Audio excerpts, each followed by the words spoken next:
आप देख रहे हैं जवाहर झारखंड और आपके साथ मैं हूं विवेक। झारखंड की सियासत में जल्द ही कुछ बड़ा होने जा रहा है। नए साल के पहले दिन जेएमएम विधायक सरफराज अहमद का इस्तीफा और सीएम की तरफ से ईडी को कोई जवाब ना देना, ये दोनों ही घटनाएं इस तरफ इशारा कर रही हैं।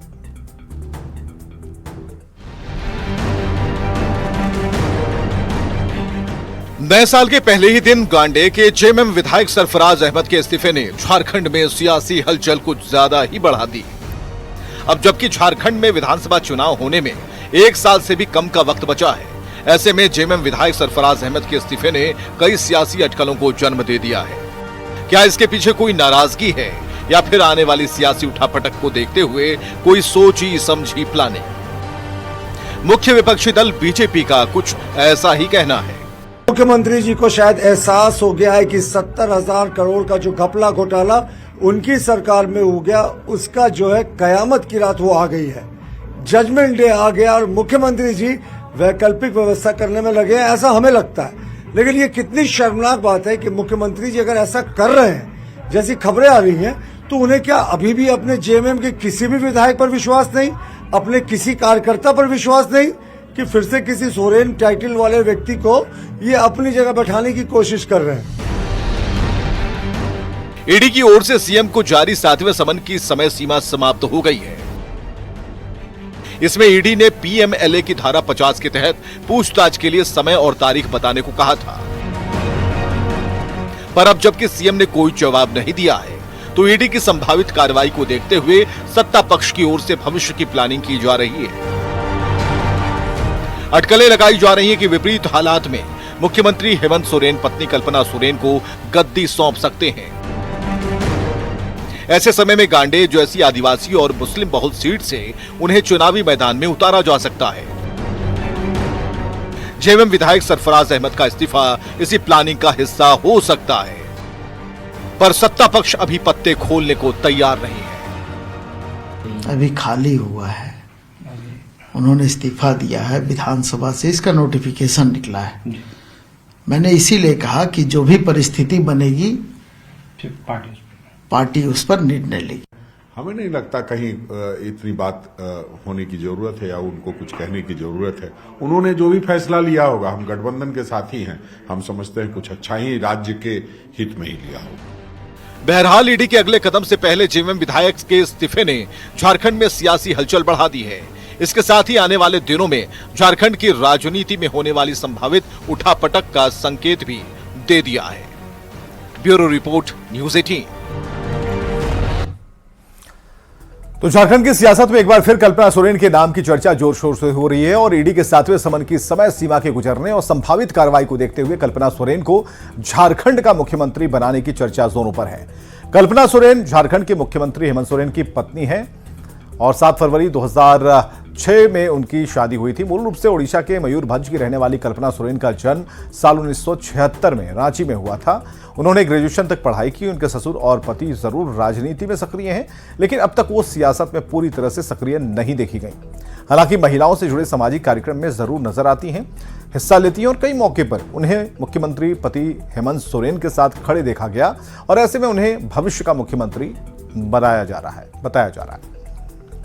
जेएमएम विधायक सरफराज अहमद ने दोपहर 12 बजे अचानक झारखंड विधानसभा अध्यक्ष रविंद्रनाथ महतो को अपना इस्तीफा दे दिया और इस्तीफे के पीछे उन्होंने कोई वजह नहीं बताई, लेकिन स्पीकर ने उनका इस्तीफा मंजूर कर लिया। अब गांडे विधानसभा सीट रिक्त हो गई है और निर्वाचन आयोग 6 महीने के अंदर कभी भी वहां पर चुनाव करा सकता है। स्पीकर से बात की हमारे सहयोगी गौरव झा ने। गांडे विधानसभा से विधायक सरफराज अहमद के इस्तीफा के बाद आज पूरे दिन राज्य में राजनीतिक हलचल तेज देखने को मिली। ये उस वक्त से शुरू हुआ जब गांडे के विधायक सरफराज अहमद ने अपना इस्तीफा झारखंड विधानसभा के स्पीकर के पास सौंपा। इस वक्त हमारे पास झारखंड विधानसभा के स्पीकर बातचीत करने के लिए हैं। लेकिन वो 12 बजे के बाद हमारे परिसर में प्रवेश किए, आवासीय परिसर में, और थोड़ा देर गप करने के बाद उन्होंने अपना चिट्ठी हमको थमा दिए, जिस चिट्ठी में उनका इस्तीफा का जिक्र था। तो मैं भी थोड़ा देर तक इंतजार किया, अचंभित रहा। तो उन्होंने मुझे आश्वस्त किया ऐसा कोई कारण नहीं है, हम इसको रिक्त करना चाह रहे हैं। तो मैंने और ज्यादा बात उनसे लंबा न खींचते हुए उनका इस्तीफा पत्र को स्वीकार कर लिया। इस्तीफा के बाद 6 महीने के अंदर चुनाव कमीशन को नोटिफिकेशन करना पड़ता है, रिक्त सीटों को भरना पड़ता है। ये अब मेरे पाले में नहीं है, ये ECI election commission of India के जिम्मे में है। अब कब कराना नहीं कराना उनके जिम्मे में है, ये मेरा विषय नहीं है। करीबन 12 बजे का वो समय था जब सरफराज अहमद इनके घर पर आए, इनके सरकारी आवास पर आए और फिर उन्होंने अपना इस्तीफा सौंप दिया है। कैमरा पर्सन संजीव तिवारी के साथ गौरव झा, न्यूज़ 18 रांची। तो गांडे से जेएमएम विधायक सरफराज अहमद ने इस्तीफा दे दिया। विधानसभा अध्यक्ष ने उनका इस्तीफा मंजूर कर लिया और इस्तीफा देने के बाद सरफराज अहमद दिल्ली चले गए। साल 2019 के विधानसभा चुनाव के समय सीट बंटवारे में गांडे सीट जेएमएम के खाते में आई थी। तब सरफराज अहमद कांग्रेस में थे। उन्होंने आखिरी समय में जेएमएम का दामन थामा और चुनाव जीत गए, पर मंत्री नहीं बने। अल्पसंख्यक कोटे से जेएमएम ने हाजी हुसैन अंसारी को मंत्री बनाया। हाजी हुसैन अंसारी के निधन के बाद उनके मंत्री बनने पर चर्चा हुई, लेकिन इस बार भी वो मंत्री बनने की दौड़ में पिछड़ गए और हाजी हुसैन अंसारी के बेटे हफीजुल हसन मंत्री बन गए। समझा जा रहा है कि इससे वो नाराज भी चल रहे थे। वहीं जेएमएम विधायक के इस्तीफे से झारखंड में सियासी हलचल तेज हो गई है और बीजेपी ने कहा है कि आने वाले समय में सीएम हेमंत सोरेन पत्नी कल्पना सोरेन को गद्दी सौंपेंगे और उन्हें गांडे से चुनाव लड़ाएंगे। इसलिए सरफराज अहमद से इस्तीफा लिया गया। इस्तीफा या नाराज होकर इस्तीफा नहीं दिया है, बल्कि सोची समझी चाल के तहत उनसे इस्तीफा दिलाया गया। क्योंकि हेमंत सोरेन जी को लगता है कि ईडी का शिकंजा कस रहा है और कभी भी गिरफ्तारी हो सकती है, तो वैसी स्थिति में उन्होंने इस्तीफा दिया है। अब कोई भी व्यक्ति इस्तीफा दे रहा है, कोई विधायक, तो विधानसभा अध्यक्ष उसको स्वीकार करेंगे। लेकिन जितना आनंद फानन में सारी चीजें हुई हैं, इस्तीफा भी हो गया, इस्तीफा स्वीकार भी कर लिया गया और नोटिफिकेशन भी हो गया, तो इस बात को बल मिलता है कि माननीय मुख्यमंत्री जी अपनी पत्नी कल्पना सोरेन जी को मुख्यमंत्री पद की शपथ दिलाएंगे। हेमंत सोरेन को ईडी के अंतिम समन पर कांग्रेस नेता सुबोधकांत सहाय ने प्रतिक्रिया दी। उन्होंने कहा कि मुख्यमंत्री हेमंत सोरेन सिद्धो कान्हू और बिरसा मुंडा के असल प्रतीक हैं और इस वजह से उन्होंने ईडी से पूर्व में भी पूछा था कि उन्हें आरोपी के तौर पर बुलाया जा रहा है या पूछताछ के लिए, ये पहले क्लियर करें। मैं समझता हूं कि झारखंड का लाल हेमंत जो है वो एक सही में बिरसा मुंडा परंपरा, सिद्धू कान्हू परंपरा को प्रतीक है। वो ये पूछता है कि हमको एक्यूज करके बुला रहे हो या हमसे राय लेना चाहते हो, तो व्हाट इज रॉन्ग? आप ये बताइए तो सही कि चीफ मिनिस्टर को आप डील कर रहे हैं। आप तो चीफ मिनिस्टर से लेकर के एक वो बबुआ बुढ़वा मुधुआ जो है उसको भी ईडी समन जा रहा है। इधर पूर्व मंत्री योगेंद्र साहु ने भोलेनाथ से कामना की है कि उनकी कांग्रेस विधायक बेटी अंबा प्रसाद झारखंड की मुख्यमंत्री बने। देवघर में भोलेनाथ के दर्शन के दौरान उन्होंने ये मनोकामना मांगी और इस पर झारखंड की सियासत में तीखी बहस हो रही है। मांगे हैं कि राज्य का भला हो और जो हमारे बच्चों का कामना है उसको पूरा करने के लिए हम लोग आए हैं पूरा परिवार के साथ, और सुख समृद्धि और उन्नति के लिए हम लोग यहाँ मांग करने के लिए बाबा से आए हैं और हमारे बच्चों का भी भविष्य, उज्जवल भविष्य हो, आगे बढ़े, यही परिवार में मांगे हैं बाबा से। और बाबा की कामना लिंग बाबा है, स्पर्श पूजा किए हैं। निश्चित रूप से जो काम 2023 में नहीं हो सका वो 2024 में होगा। हमारी बेटी मुख्यमंत्री बने और राज्य में जो है सो सुख समृद्धि और हमारा पार्टी मजबूत हो, यही हम चाहते हैं कि हमारा कांग्रेस पार्टी मजबूत हो और यही कामना करने आए हैं। पिता की भावना है एक बेटी के प्रति, तो हमें लगता है कि अगर कोई पिता अपनी बेटी को बुलंदियों पर देखना चाहता है और इसके लिए अगर ईश्वर से प्रार्थना करता है तो यह कोई गलत बात नहीं है। हर पिता का यह फर्ज होता है कि वो अपने जिंदगी में अपने बच्चों को ऊंचाइयों पर देखे, चाहे उसके बच्चे जिस भी क्षेत्र में हो। हर पिता तो चाहेगा ही ना उसका बेटी हो, बेटा हो। भाई आजकल तो यही चाहते हैं, थोड़े चाहते हैं कि बगल वाला कोई हो, दूसरा कोई हो। वो तो चाहेगा कि सारा चीज मेरे खानदान के अंदर ही हो। तो जो अंदर साहब जी ने किया है तो कोई आश्चर्य का विषय नहीं है। कैसे समझ ली जोगिंदर साहू जी की उनकी बेटी को जेएमएम वाला मुख्यमंत्री बना देगा, ये तो भूतों न भविष्यति वाली बात है। झारखंड प्रदेश कांग्रेस के नए प्रभारी गुलाम अहमद मीर कल रांची आ रहे हैं। इस मौके पर कांग्रेस की ओर से उनका जोर शोर के साथ स्वागत होगा। झारखंड प्रभारी बनने के बाद ये उनका पहला रांची दौरा होगा और वो रांची में कांग्रेस नेताओं के साथ बैठक करेंगे और साथ ही झारखंड के ताजा राजनीतिक हालात की जानकारी लेंगे। उनके इस दौरे को लेकर कांग्रेस नेताओं में उत्साह देखा जा रहा है। उनका हम लोग अभिनंदन समारोह रखे हैं कल उसके बाद जिला अध्यक्षों और जो महासचिव हैं वो अपनी बात को रखेंगे आदरणीय प्रभारी के सामने कि हम कहां तक पहुंचे, हमने क्या काम किया अब तक, उन सारी बातों पर चर्चा होगी। उसके बाद कल के बाद 3 तारीख को विधायक दल के जो विधायकगण हैं उनसे बैठक होगी, पीएसी के जो मेंबर्स हैं उनसे उनके साथ बैठक होगी और बोर्ड निगम में जो लोग बने हैं उनकी वो क्या कर रहे हैं उनकी भी एक बैठक होगी। साथ ही साथ जो पीसीसी के सीनियर लीडर्स हैं वो सब लोग जो मिलना चाहते हैं वो आदरणीय प्रभारी जी से मिलकर के अपनी बात को रखने का काम करेंगे। जमशेदपुर में नेशनल हाईवे नंबर 33 पर रोड एक्सीडेंट के नए नियमों को लेकर ट्रक ड्राइवर्स ने चक्का जाम कर दिया। इसके चलते नेशनल हाईवे पर गाड़ियों की लंबी कतार लग गई। उग्र वाहन चालकों ने जमशेदपुर के डिमना चौक पर बड़ी गाड़ियों को रोक दिया। हाईवे जाम होते ही जमशेदपुर पुलिस की टीम जाम स्थल पर पहुंची। समझाने बुझाने पर भी ट्रक ड्राइवर्स नहीं माने। हालात बेकाबू होने लगे तो जमशेदपुर पुलिस की क्यूआरटी टीम ने मोर्चा संभाला और भीड़ को तितर बितर करने के लिए लाठीचार्ज कर दिया। इस दौरान कई ड्राइवर्स को चोट लगी है। हंगामे के चलते करीब 1 घंटे तक नेशनल हाईवे नंबर 33 जाम की स्थिति में रहा। पेमेंट फिक्स कीजिए, ड्यूटी फिक्स कीजिए, स्टेट ऐसे 0% हो जाएगा। आप 24-24 घंटा गाड़ी चलवा रहे हैं ड्राइवर से, स्टेट नहीं होगा तो क्या होगा?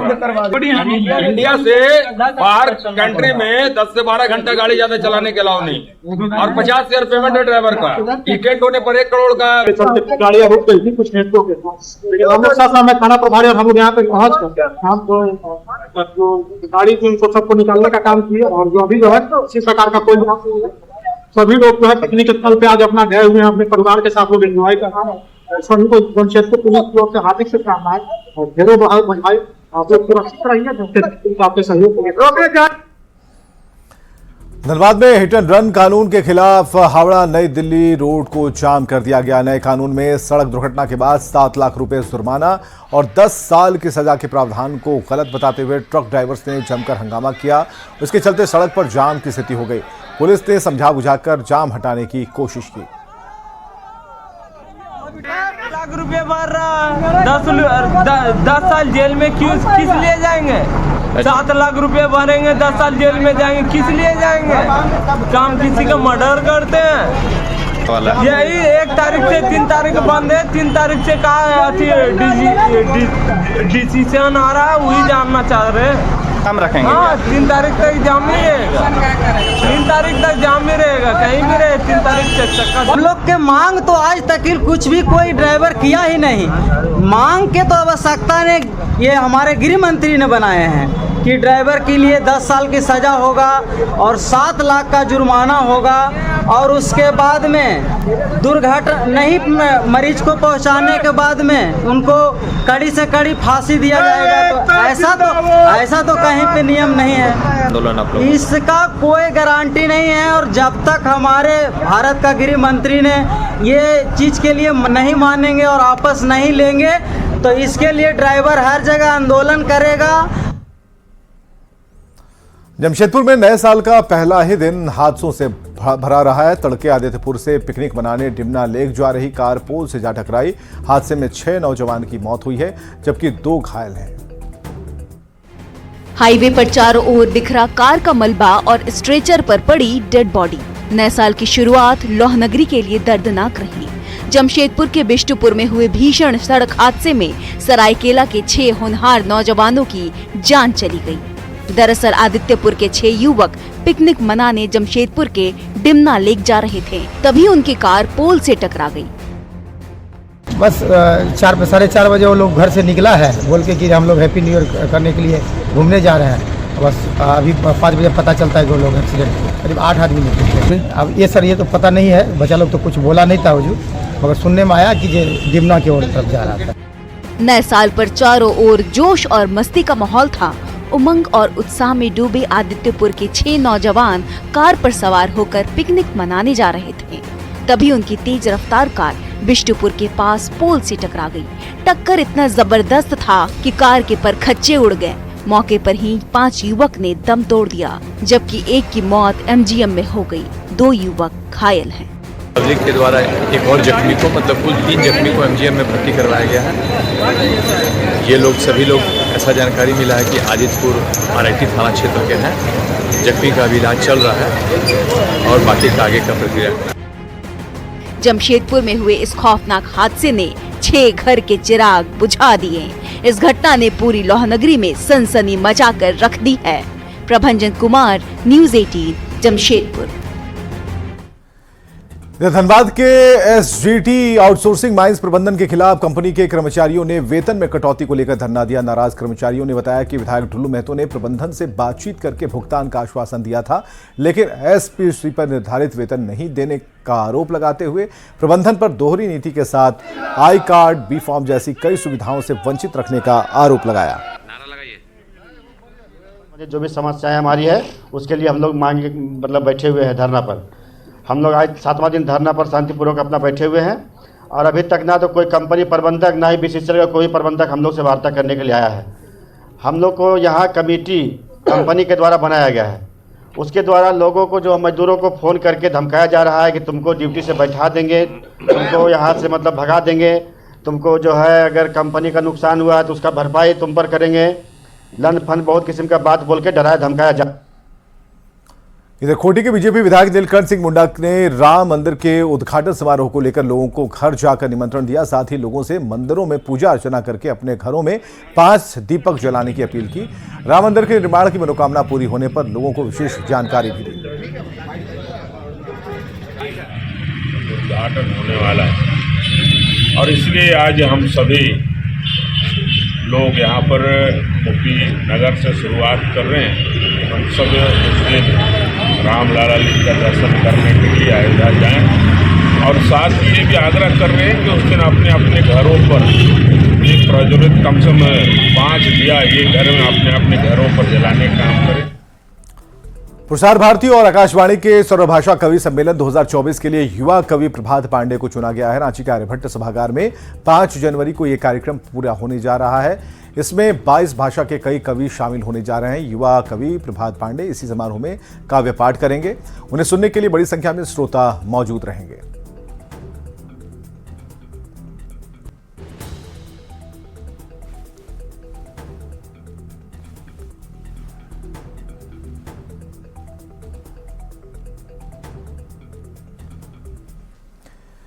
गुमला में नए साल को लेकर लोगों में काफी उत्साह देखा जा रहा है। स्थानीय पर्यटक काफी संख्या में टांगर टोली पहाड़ पर पहुंचकर पिकनिक मना रहे हैं। चारों ओर पहाड़ों से घिरे सुंदर नजारे को देखने के लिए कई जगह से लोग आते हैं। साथ ही लोग गाने पर थिरकते नजर आ रहे हैं। ज्यादा जानकारी दे रहे हैं रुपेश कुमार भगत। नव वर्ष को लेकर के गुमला का पिकनिक स्पॉट है जो पूरी तरह तैयार है। लोग आए हैं, नव वर्ष का आनंद ले रहे हैं। इस वक्त मौजूद हैं हम गुमला के टांगर टोली पहाड़ में। टांगर टोली पहाड़ का आप दृश्य देख सकते हैं। यहाँ भी का जो ये इलाका है चारों ओर हरा भरा है और पहाड़ों से घिरा हुआ है। आप देख सकते हैं चारों ओर टुकू है, पहाड़ का जो टीला आपको बोलते हैं। टीला में लोग आए हुए हैं। लोग गुमला से आकर के जो गुमला के निवासी है वो आनंद ले रहे हैं। हम आपको लोगों को दिखाना चाहेंगे जो आए हैं और यहाँ पे पिकनिक मना रहे हैं। साथ ही हम जो न्यू ईयर सेलिब्रेट कर रहे हैं लोगों से जानना चाहेंगे। आप बताइए कहाँ से आए हुए हैं? हम लोग यहीं से आए हुए हैं। ये शांति नगर मिशन हाथा से और हमेशा से यहीं आते रहते हैं हम लोग, क्योंकि हम लोग यहाँ थोड़ा नज़दीक पड़ता है। नज़दीक पड़ता है। कैसा लग रहा है आज नए साल का शुरुआत है? आज नया साल का शुरुआत है। सब है, परिवार के साथ आए हैं, बच्चे लोग घूम रहे हैं। को छोड़ें और अच्छी चीज़ों की ओर आगे जाएं। तो आज ऐसे ही स्थिति को देखते हुए हम इतनी अच्छी सुंदर जगह पर आए हैं। परिवार के लोग आकर के नव वर्ष का आनंद ले रहे हैं, पिकनिक मना रहे हैं। रुपेश कुमार भगत, न्यूज़ 18 गुमला। पलामू के बेतला नेशनल पार्क में सैलानियों का तांता लगा है। लोग नए साल के जश्न में डूबे नजर आ रहे हैं। अलग अलग पिकनिक स्पॉट पर पर्यटकों का जमावड़ा है और कई राज्य के लोग अपने परिजनों दोस्तों के साथ आकर नए साल को सेलिब्रेट कर रहे हैं। जानकारी दे रहे हैं नीलकमल। दिन बेतला नेशनल पार्क में भी सैलानियों की भीड़ यहाँ पे उमड़ रही है। सुबह से ही यहाँ पे सैलानी पहुँच रहे हैं। बेतला नेशनल पार्क में गाड़ी के माध्यम से घूम रहे हैं। आप देख सकते हैं दाहिनी ओर काफ़ी संख्या में सुबह से ही यहाँ पे टूरिस्ट पहुँच रहे हैं मनाने, पिकनिक मनाने, अपने परिवार के साथ यहाँ पहुँच रहे हैं।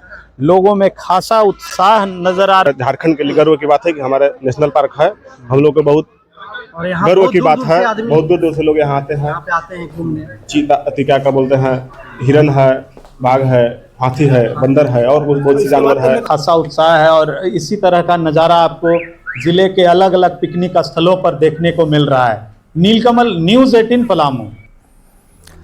जामताड़ा के शुमार मालंचा पर्वत पर्यटकों को अपनी तरफ आकर्षित कर रहा धार्मिक ऐतिहासिक स्थल होने की वजह से लोग जो सैलानी हैं नए साल के मौके पर काफी संख्या में पहुंच रहे हैं।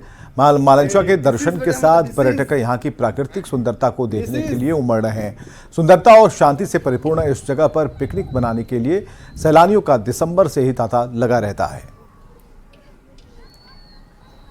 माहौल अच्छा रहता है यहाँ पर और सुंदर मनोरम जगह भी है, पहाड़ है और यहाँ माँ मालंचा का पूजा भी होता है, मंदिर भी है, अच्छा वातावरण है, इसलिए यहीं पर हम लोग आए हैं। के लिए कोई व्यवस्था सरकार की तरफ से नहीं की गई है और यहाँ वही देवता की जो विशेषता है उसी के आधार पर इस जगह आते हैं और विशेष करके जो ये पहाड़ है और इसका आसपास जो मनोरम वातावरण है और यहाँ का जो इन्वायरमेंट है वो बहुत शांत प्रकृति के हैं। यहाँ कोई झगड़ा या कोई क्राइम आदि नहीं होते हैं, सब मिलजुल कर पिकनिक मनाते हैं। इस पर भीड़ कुछ ज़्यादा ही लग रहा है। बागाल और आसपास के गांव से भी आदमी आता है। पिकनिक के लिए क्या क्या सुविधा है यहाँ पे? पिकनिक के लिए चापाकल है सिर्फ सुविधा के नाम पर। और कुछ व्यवस्था क्या क्या होना चाहिए अभी? और व्यवस्था कुछ ओपन सेट होना चाहिए जहाँ लोग उठ बैठ सकते हैं और जिसके लिए लोग आते हैं। और खबरें लगातार जारी हैं, बने रहिए हमारे साथ।